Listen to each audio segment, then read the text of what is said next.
Hello friend, आप सभी को स्वागत है हमारे एक नए वीडियो में। आज के इस वीडियो में हम बताने वाले हैं क्लास 10 का, ठीक है, क्लास 10 के मैथ का, ठीक है, मैथ का यूपी बोर्ड का 2026 का मस्ट जो है 50 मस्ट इम्पॉर्टेंट क्वेश्चन जो है आपका मैथ का है, जो 50 मस्ट इम्पॉर्टेंट क्वेश्चन है हम उन्हीं को आज बताएंगे। सही, सब्जेक्ट वाइज क्वेश्चन है, मैथ का है, सब्जेक्ट वाइज क्वेश्चन है, तो संपूर्ण हम इस वीडियो में बताएंगे। चलिए वीडियो शुरू करें। चैनल बनाए, चैनल सब्सक्राइब कर दिए, ठीक है।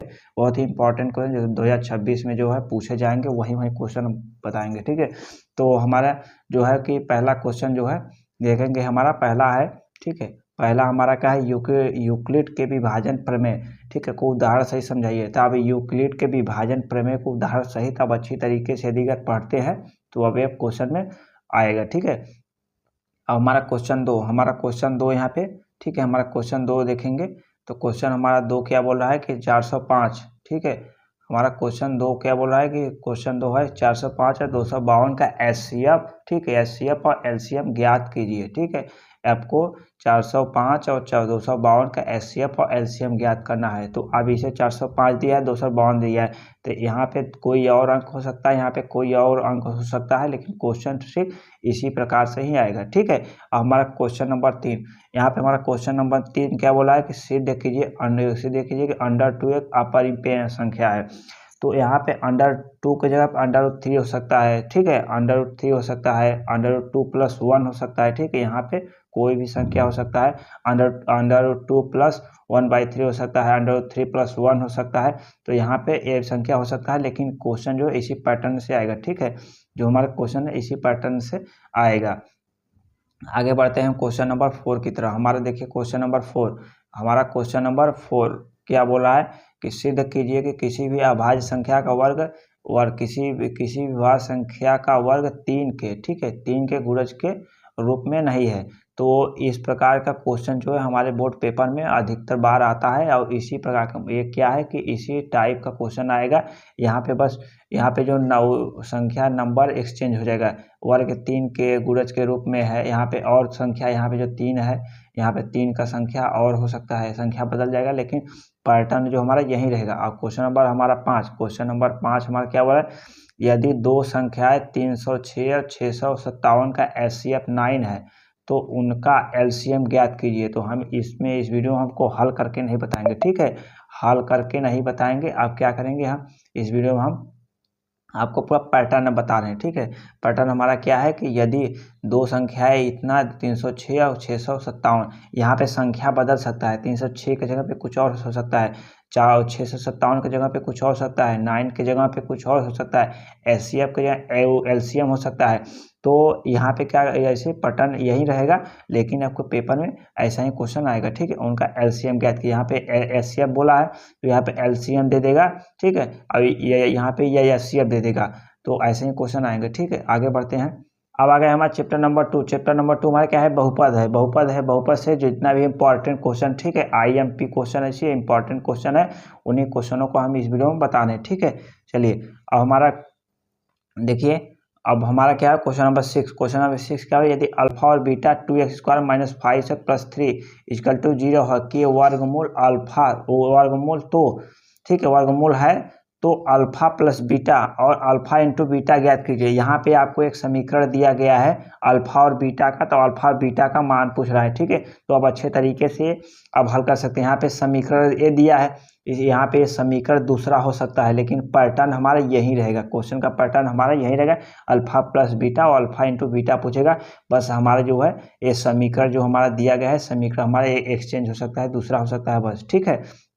नहीं तो हमारा यही रहेगा पैटर्न हमारे क्वेश्चन का यही रहता है, ठीक है, बस समीकरण बदल जाएगा। क्वेश्चन नंबर 7 हमारा क्या बोला है, x² minus 3x minus 10 equal to 0, ठीक है, को गुणनखंड विधि से हल कीजिए, ठीक है। यहाँ पे हमारा समीकरण बदल सकता है, ठीक है। समीकरण यहाँ पे x² की जगह पे कुछ ये 2x² हो सकता है, 3x के यहाँ पे कुछ और बदल सकता है, यहाँ पे जो माइनस दिया है यहाँ प्लस हो सकता है, यहाँ पे माइनस प्लस होता है, हो सकता है। तो वहाँ पे बस समीकरण एक्सचेंज यहाँ पे होगा, लेकिन क्वेश्चन का जो पैटर्न हमारा होगा, पैटर्न हमारा यही होगा, ठीक है। पैटर्न हमारा समीकरण एक्सचेंज हो सकता है, तो गुणनखंड विधि से ज्ञात कीजिए। यदि आप किसी भी समीकरण को आप गुणनखंड विधि से यदि हल करना आपको याद होगा, आपको आता होगा, आपने किया होगा, तो आप आसानी से इस क्वेश्चन को हल कर सकते हैं, ठीक है। इस वीडियो में हम आपको हल करके नहीं दिखाएंगे, ठीक है, हल करके नहीं दिखाएंगे। यहाँ पे आपको हम सिर्फ इम्पोर्टेंट क्वेश्चन, ठीक है, इम्पोर्टेंट क्वेश्चन ही बता रहे हैं, ठीक है। अब हमारा क्या होगा कि क्वेश्चन नंबर 8, क्वेश्चन नंबर हमारा 8 क्या बोला है कि सिद्ध कीजिए कि X cube minus 6 X square plus 11 X minus 6 equal to 0 के मूल 1 2 3 है, ठीक है। यहाँ पे सिद्ध करना है, प्रूव करना है। देखिए यहाँ पे क्या करना है हमारा, यहाँ पे प्रूव करना है, यहाँ पे सिद्ध करना है। क्वेश्चन नंबर 8 हमारा क्या है, प्रूव करना है एक्स क्यूब, ठीक है, minus 6 square plus 11 X minus 6 equal to 0 के मूल 1 2 3 है। इसके मूल हमको ज्ञात करना है 1 2 3। इस समीकरण को अब हल करेंगे, इसके 3 मूल होंगे, तो वहीं आपको सिद्ध करना है, प्रूव करना है, ठीक है। अब चलिए आगे बढ़ते हैं। क्वेश्चन नंबर हमारा 9, क्वेश्चन नंबर हमारा 9 क्या बोल रहा है, यहाँ पे देखिए, किसी द्विघात बहुपद के गुणांक से मूलों के योग और गुणनफल से संबंध लिखिए। आपको संबंध स्थापित करना है, तो ऐसे भी क्वेश्चन आते रहते हैं, ठीक। क्वेश्चन नंबर 10, क्वेश्चन नंबर 10 क्या बोल रहा है, यदि P X equal to Q या यदि P X equal to X cube minus 3 X square plus X plus 2 हो तो P minus 1 comma P zero comma P 2, ठीक है, ज्ञात कीजिए, ठीक है, यहाँ पे ज्ञात करना है, ठीक है। तो आप ऐसे क्वेश्चन आपको हमेशा आता रहेगा, ठीक है, हमेशा आता रहता है। तो आपको इस समीकरण का बस, इसमें जो समीकरण वाला है ना, आपको बता रहे हैं कि समीकरण बस एक्सचेंज हो सकता है, बस यहाँ पे नंबर एक्सचेंज हो सकते हैं बस, लेकिन आपका पैटर्न जो है वही रहेगा पेपर का, ठीक है। क्वेश्चन नंबर हम अब आगे बढ़ते हैं। चैप्टर नंबर हमारा 3, चैप्टर नंबर हमारा 3, चैप्टर नंबर 3 क्या बोला है कि 2 चर वाले रैखिक समीकरण। हमें इसमें क्या चैप्टर वाइज आपको इंपॉर्टेंट क्वेश्चन बता रहे हैं कि किस चैप्टर में कितना इंपॉर्टेंट क्वेश्चन है। चैप्टर नंबर 3 में 2 चर वाले रैखिक समीकरण, इसमें क्या है, कौन सा क्वेश्चन इंपॉर्टेंट है उस प्रकार के इसका पैटर्न जो है, ठीक है, आप पैटर्न पकड़िए, ठीक है, पैटर्न पकड़िए, पैटर्न को आप समझ लेंगे तब आपको आएगा, ठीक है। क्वेश्चन नंबर हमें 11, क्वेश्चन नंबर 11 क्या बोला है कि निम्नलिखित समीकरणों को हल कीजिए।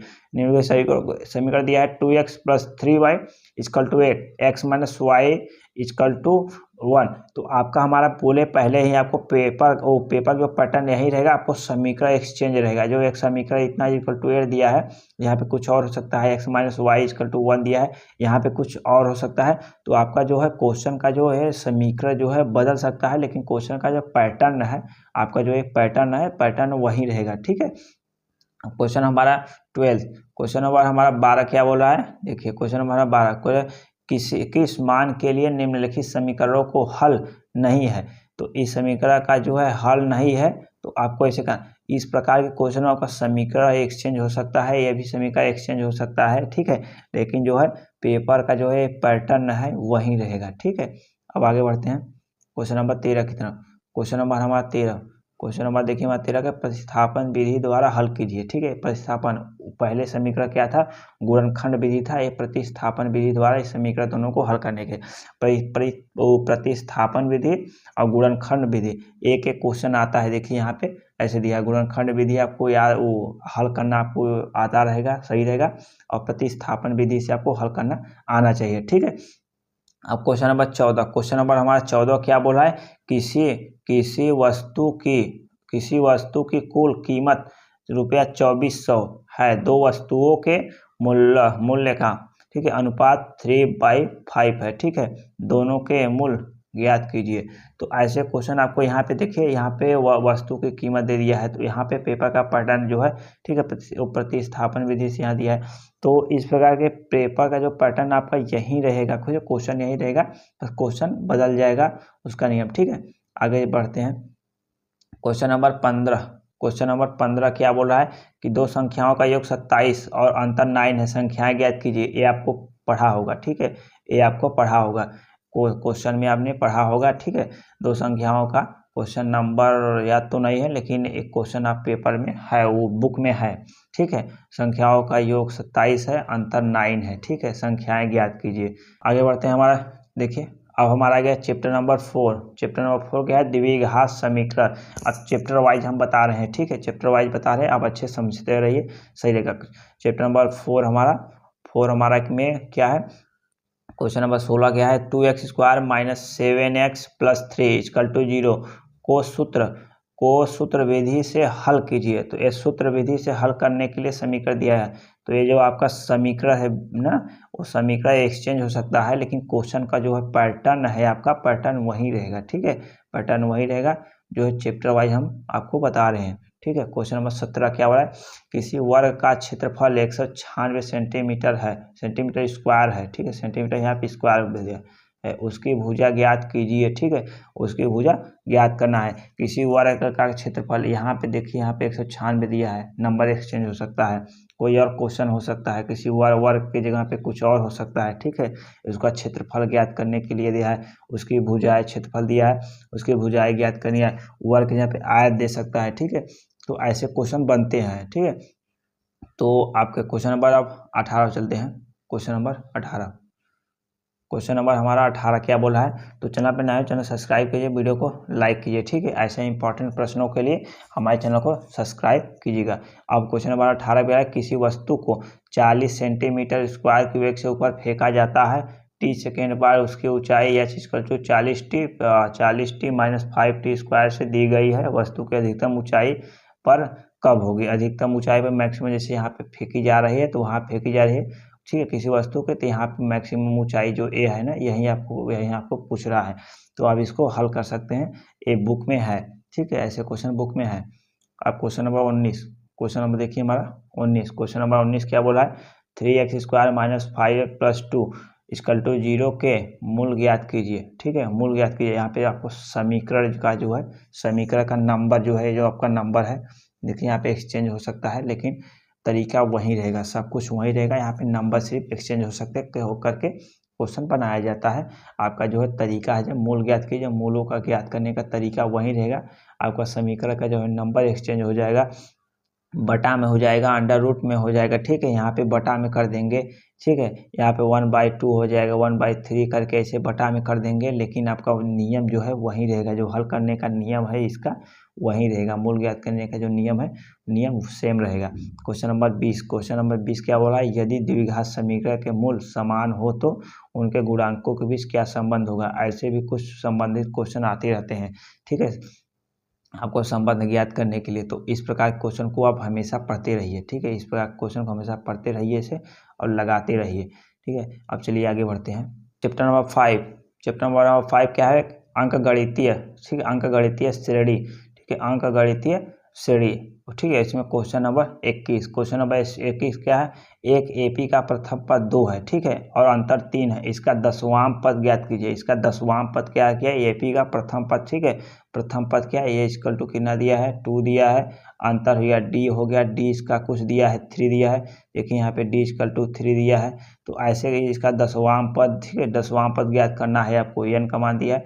तो ऐसे आप करते रहेंगे। देखिए यहाँ पे एपी का मान पद दे देखिए, प्रथम पद 2 दिया है, यहाँ प्रथम पद 4 हो सकता था, 3 हो सकता था, 5 हो सकता था, ऐसे दिया रहेगा। लेकिन पेपर का पैटर्न वही रहेगा, यहाँ पे अंक एक्सचेंज करके क्वेश्चन बनाया जाता है। 10वां पद पूछ लिया है, 5वां पद पूछ लेगा। ठीक है, यहाँ 5वां पद पूछ लिया, 4था पद पूछ लीजिएगा, ऐसे पूछता रहता है। लेकिन मानी पेपर का पैटर्न आपका वही रहेगा। ठीक है, पेपर का पैटर्न वही रहेगा, बस वो क्वेश्चन घुमा फिरा के पूछेगा, नंबर ए जो बदल के, लेकिन पैटर्न आपका वही रहेगा। ठीक है, चलिए आगे बढ़ते हैं क्वेश्चन नंबर 22 की तरफ।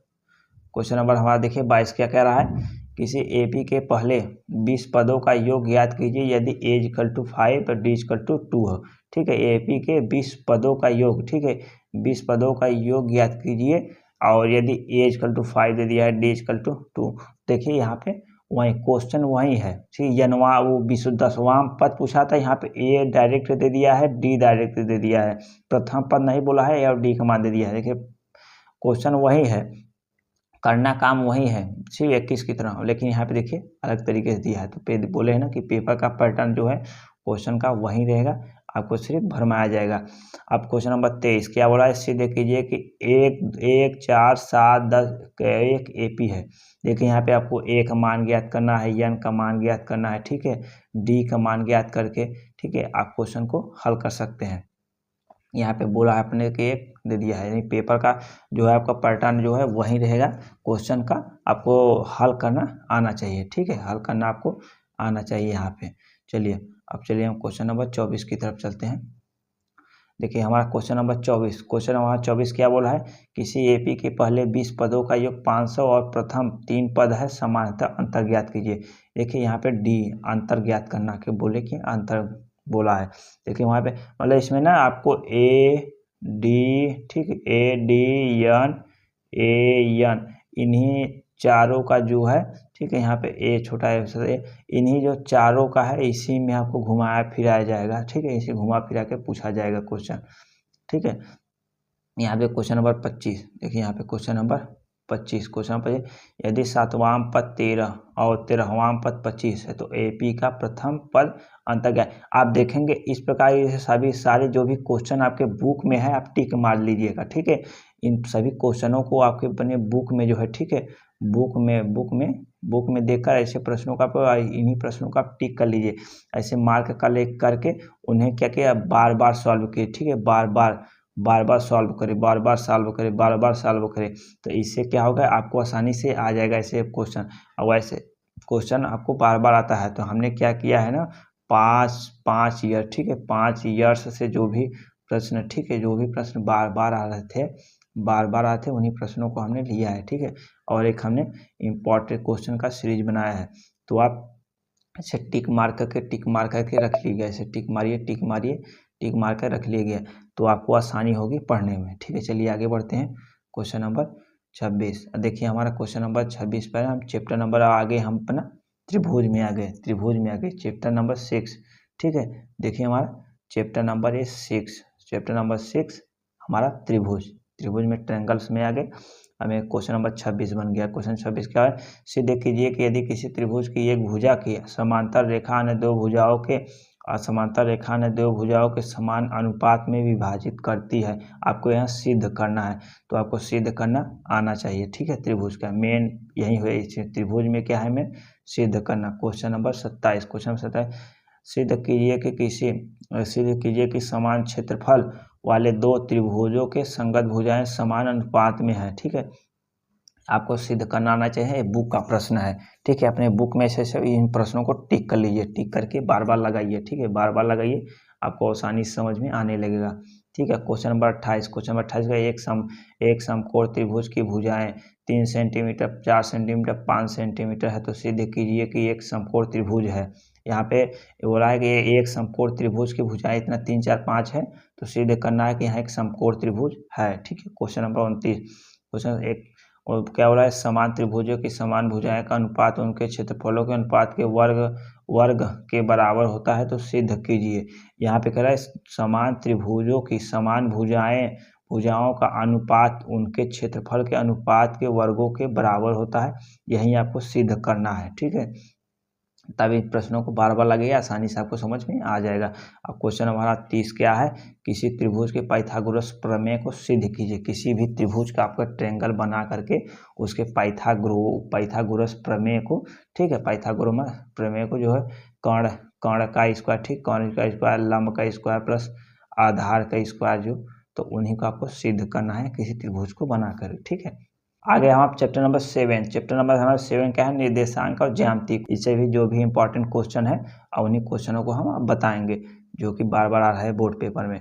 अब क्या क्वेश्चन नंबर 31 क्या बोला है, बिंदु 2, 3 और 4, 1 के बीच की दूरी ज्ञात कीजिए। ये जो है आपके बुक में है प्रश्न, आपको बुक में आपको टिक मार लीजिए, ठीक है। बुक में जब टिक मारेंगे तो आप आसानी से हल करेंगे बार में, नहीं तो वीडियो देखने के बाद आपको कैसे मालूम चलेगा यही क्वेश्चन इंपॉर्टेंट था, तो आपने बुक में जो है ठीक है, बुक में आप इन्हीं क्वेश्चनों को टिक मार लीजिए। जब टिक मारेंगे तो आप दोबारा जब करेंगे तो आपको आसानी से हल करेंगे, आपको पता रहेगा ये हमारा इंपॉर्टेंट क्वेश्चन है, ठीक है, यही हमारा इंपॉर्टेंट क्वेश्चन है, इसे हल करना है, ठीक है।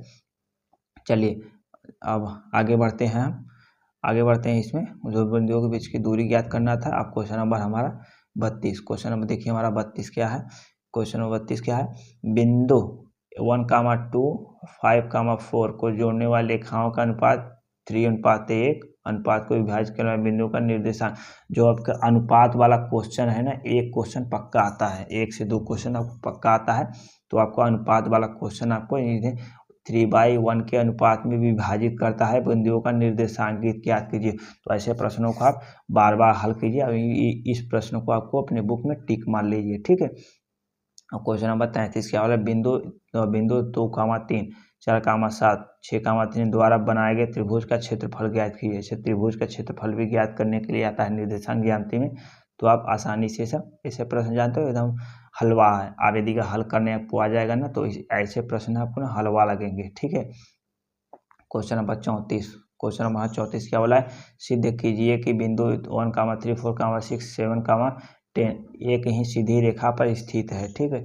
एक ही सीधा रेखा पर स्थित है। इसमें अगर हल कराते हैं तो हम आसानी से हल करके हर एक क्वेश्चन को आपको हम बता देते। तो आप हल कीजिएगा, अपने बुक में से टिक मार के आसानी से हल कीजिए। ये सिर्फ हम इंपॉर्टेंट क्वेश्चन आपको बता रहे हैं, हल नहीं करा रहे हैं, ठीक है। बिंदु 1 -1, 2 3 2, 3, 2 से बने त्रिभुज का क्षेत्रफल ज्ञात कीजिए, ठीक है। आगे भी क्वेश्चन था त्रिभुज के क्षेत्रफल ज्ञात करने के लिए। ये भी क्वेश्चन हमारा त्रिभुज का क्षेत्रफल ज्ञात करने के लिए है। आपको यदि अगर क्वेश्चन आपको ये आ जाएगा ना, तो आपको आसानी से हलवा लगेगा हल करने में, ठीक है। चलिए क्वेश्चन नंबर आगे, क्वेश्चन नंबर हमारा आगे क्या बोला है, चैप्टर नंबर हमारा आ गया 8, चैप्टर हमारा नंबर 8, चैप्टर नंबर 8 क्या बोला, त्रिकोणमिति का परिचय, त्रिकोणमिति का परिचय चैप्टर नंबर 8 है। तो ठीक है, तो त्रिकोणमिति परिचय हमारा क्वेश्चन नंबर 36 है। 36 क्या बोला है, यदि साइन ए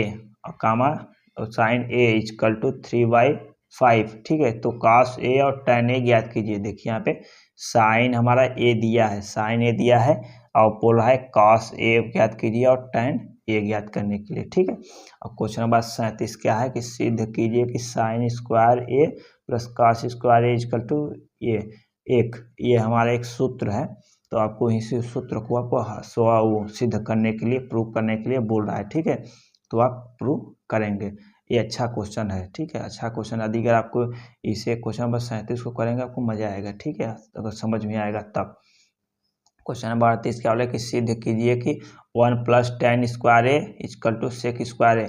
त्रिकोणमिति के परिचय में ऐसे क्वेश्चन ही आते हैं, ठीक है। क्वेश्चन नंबर 39 क्या बोल रहा है, यदि tan इक्वल टू 3/4 तो साइन ए cos ए ज्ञात कीजिए, ठीक है।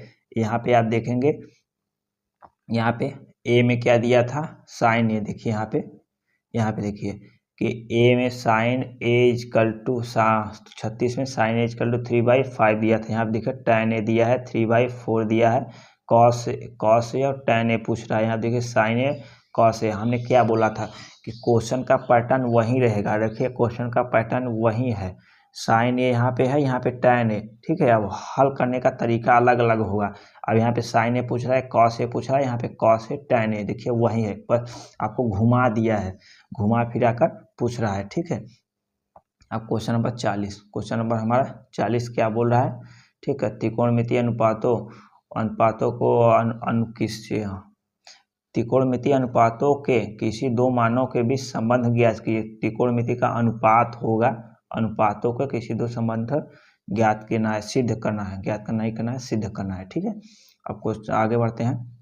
अब हमारा आ गया चैप्टर नंबर 9, चैप्टर नंबर 9 हमारा त्रिकोणमिति के अनुप्रयोग। हमारा चैप्टर नंबर 9 क्या बोला है, त्रिकोणमिति के अनुप्रयोग है, ठीक है। एक क्वेश्चन नंबर हमारा 41 है। हमने 50 क्वेश्चन जो है वेरी वेरी इंपॉर्टेंट क्वेश्चन, हर एक देखिए ना, या इम्पॉर्टेंट हर एक चैप्टर से और 5 से 10 क्वेश्चन हमने लिया है। किसी क्वेश्चन में 5, किसी चैप्टर से 10 क्वेश्चन इंपॉर्टेंट क्वेश्चन हमने लिया है, ठीक है। तो हमारा क्वेश्चन नंबर 41 हो गया। देखिए यहाँ क्या है, एक मीनार की ऊंचाई ज्ञात कीजिए यदि उसकी छाया 20 मीटर है और ऊंचाई का कोण 45 डिग्री है, ठीक है। ऊंचाई 45 डिग्री है। एक मीनार की ऊंचाई देखेंगे आपने, आपके बुक में है, तो ऐसे बुक में आप खोल के टिक मार लीजिए इस क्वेश्चन को, ठीक है। इस क्वेश्चन को टिक मार लीजिए, ये वाला क्वेश्चन बार बार पूछता है। क्वेश्चन नंबर 41, ठीक है। क्वेश्चन नंबर 42, किसी टावर की ऊंचाई एक नाव की ऊंचाई के कोण, ठीक है, 30 डिग्री और 45 डिग्री। एक टावर 50 मीटर ऊंचा है तो नाव दूर ज्ञात कीजिए, नाव की दूरी ज्ञात कीजिए, ठीक है। इसको हम हल करके बताते हैं अच्छे से, बहुत ही अच्छा क्वेश्चन है, ठीक है, बहुत ही अच्छा क्वेश्चन है। आप इसे लगाइएगा टिक मार करके, ठीक है, लगाइएगा जरूर। आप कमेंट में बताइएगा, ठीक है, लगा कर कमेंट में बताइएगा कि आंसर आया कि नहीं आया था, ठीक है। क्वेश्चन नंबर 43 क्या बोला है, एक विमान क्षैतिज भूमि में 60 डिग्री के कोण पर 500 मीटर की ऊंचाई पर उड़ रहा है, क्षैतिज दूरी ज्ञात कीजिए। ये भी अच्छा क्वेश्चन है, ठीक है, आपके बुक में है, इसको टिक मार लीजिए और लगाइएगा, ठीक है। अब क्वेश्चन नंबर 44 क्या बोला है, किसी झंडे की ऊंचाई, ठीक है, ऊंचाई 12 मीटर और उसकी छाया 403 मीटर है, तो सूर्य की ऊंचाई का कोण ज्ञात कीजिए। तो ऊंचाई का कोण ज्ञात करने के लिए बोल रहा है, ठीक है। क्वेश्चन नंबर 44 अब अच्छे से लगाइएगा, ठीक है। अब क्वेश्चन नंबर देखिए, हमारा चैप्टर नंबर आ गया, देखिए हमारा चैप्टर नंबर 10 वृत्त आ गया, सर्कल, ठीक है, वृत्त आ गया, सर्कल। अब इससे कौन सा क्वेश्चन बन रहा है उसको बहुत देखते हैं। क्वेश्चन नंबर 45, क्वेश्चन 45 क्या होगा, सिद्ध कीजिए किसी वृत्त की स्पर्श रेखा, ठीक है, स्पर्श रेखा स्पर्श बिंदु पर त्रिज्या के लंब होती है, ठीक है। ये भी क्वेश्चन बहुत ही मस्त है, तो आप ऐसे लगाइएगा, सर्कल से है, ठीक है, सर्कल से है। अब क्वेश्चन नंबर हमारा 46, देखिए क्वेश्चन नंबर 46 क्या बोल रहा है, क्वेश्चन नंबर 46 है, सिद्ध कीजिए कि किसी वृत्त किसी बिंदु से खींची गई स्पर्श रेखाएं समान होती है, ठीक है। सिद्ध कीजिए किसी वृत्त से किसी बिंदु से किसी बिंदु से स्पर्श रेखाएं समान होती है, इसको सिद्ध करेंगे। ये बहुत ही अच्छा क्वेश्चन है, ठीक है। अब अगर इन क्वेश्चनों को हल करेंगे ना भाई साहब, तो बहुत ही अच्छा लगेगा आपको, कहेगा वाह कितना अच्छा क्वेश्चन है। क्वेश्चन नंबर 47 क्या बोला है, 5 सेंटीमीटर त्रिज्या वाले वृत्त के केंद्र से 13 सेंटीमीटर किसी बिंदु से खींची गई स्पर्श रेखा की लंबाई ज्ञात करेंगे। ये भी मस्त क्वेश्चन है, ठीक है। आगे बढ़ते हैं, चैप्टर नंबर हमारा 11 आ गया। चैप्टर नंबर हमारा 11 से हमने 2-3 क्वेश्चन लिया है। क्वेश्चन नंबर 11 का पृष्ठ की क्षेत्रफल आयतन, इससे कितना क्वेश्चन आता है आगे बताते हैं। हमारा 3 क्वेश्चन हमने लिया है इससे। 3 क्वेश्चन हमारा कौन सा है, एक बेलन का त्रिज्या 7 सेंटीमीटर ऊंचाई और त्रिज्या 7 सेंटीमीटर और ऊंचाई 10 सेंटीमीटर है, तो उसका आयतन आपको ज्ञात करना होगा, ठीक है। यहाँ पे क्वेश्चन का आपका पैटर्न ऐसा ही रहेगा, ठीक है। यहाँ पे त्रिज्या दिया है पर कुछ और दे देगा, यहाँ पे ऊंचाई दिया है कुछ और दे देगा, यहाँ पे आयतन पूछ रहा है कुछ और पूछ लेगा, ठीक है। यहाँ पे ऊंचाई की जगह पे आयतन दे देगा, ऊंचाई पूछ लेगा, ऐसे क्वेश्चन बनते हैं, ठीक है। त्रिज्या के जगह में यहाँ पे त्रिज्या जो दिया है यहाँ पे आयतन दे देता है, यहाँ पे त्रिज्या पूछ लेता, तो क्वेश्चन ऐसा है, ऐसे ही बनता है, ठीक है। कुछ देगा कुछ पूछेगा, कुछ देगा कुछ पूछेगा, ठीक है। क्वेश्चन नंबर 49, क्वेश्चन 49 के बाद एक शंकु की ऊंचाई 24 सेंटीमीटर और तिर्यक ऊंचाई 25 सेंटीमीटर है, उसका आयतन देखिए पूछा है। यहाँ पे तिर्यक ऊंचाई दे दिया है और यहाँ पे शंकु की मेन ऊंचाई दे दिया है, शंकु ऊंचाई कितनी है, ठीक है। ऐसे एक शंकु हो गया, ये शंकु हो गया, ठीक है। यहाँ पे ऐसे शंकु हो गया, ठीक है। यहाँ पे तो यहाँ पे इसको मेन ऊंचाई दे दिया है, एक तिर्यक ऊंचाई है ए वाली दे दिया है, ये तिर्यक ऊंचाई हो गई, ए वाली मेन ऊंचाई हो गई, ठीक है। ऐसे दिया गया है। आपको पूछ रहा है इसका आयतन पूछ रहा है, ठीक है। तो ऐसे क्वेश्चन आप आसानी से हल कर सकते हैं, बहुत ही अच्छा क्वेश्चन है। क्वेश्चन नंबर देखिए 50 और हमारा लास्ट क्वेश्चन है, ठीक है। पूछा एक अर्धगोले का त्रिज्या 3.5 सेंटीमीटर है, उसका पृष्ठीय क्षेत्रफल ज्ञात करने है। एक अर्धगोला है, ठीक है, एक अर्धगोला है, ऐसे बना जाता है अर्धगोला। अर्धगोले की त्रिज्या एक ना 3.5 सेंटीमीटर है, तो उसकी पृष्ठीय क्षेत्रफल का आयतन का जो सूत्र लगाएंगे आपको आसानी से आ जाएगा, ठीक है। तो वो थे हमारे क्लास 10 के 50, ठीक है, 50 मोस्ट इम्पॉर्टेंट सब्जेक्टिव क्वेश्चन, ठीक है। सब्जेक्टिव क्वेश्चन हमने ऑब्जेक्टिव नहीं लिया था, हमने सब्जेक्टिव क्वेश्चन लिया था। तो चैनल पे नए, चैनल को सब्सक्राइब कीजिए, ठीक है, चैनल को सब्सक्राइब कीजिएगा, ठीक है। और नई चैनल पे नए, चैनल सब्सक्राइब कर वीडियो को, ठीक है, वीडियो को लाइक कीजिएगा। और फिर मिलेंगे किसी नेक्स्ट वीडियो में, तब तक के लिए जय हिंद। यदि अगर आपको इम्पोर्टेंट क्वेश्चन अदर सब्जेक्ट का चाहिए, ठीक है, किसी और सब्जेक्ट का, यदि अगर आपको किसी और सब्जेक्ट का चाहिए, ठीक है, तो किसी और सब्जेक्ट चाहिए PCM, ठीक है, चाहे फिजिक्स चाहिए, चाहे मैथ्स चाहिए, ठीक है, चाहे केमिस्ट्री चाहिए। आपका केमिस्ट्री फिजिक्स और मैथ नहीं है तो आपका क्या हो गया, आपका साइंस से, ठीक है। आप साइंस हो गया, ठीक है, आप साइंस हो जाएगा, सोशल साइंस हो जाएगा, मैथ हो जाएगा, हिस्ट्री वही हो गया, हिंदी हो जाएगा, ठीक है, इंग्लिश हो जाएगा। आप किसी भी सब्जेक्ट से आप जितना भी इम्पोर्टेंट क्वेश्चन चाहते हैं, ठीक है, इम्पोर्टेंट क्वेश्चन चाहते हैं किसी भी सब्जेक्ट का, आप कमेंट में जरूर बताइएगा और हम आपको इम्पोर्टेंट क्वेश्चन बताएंगे। तो चैनल पर नए हो, चैनल को सब्सक्राइब करिए, वीडियो को लाइक कीजिए, ठीक है। Thank you.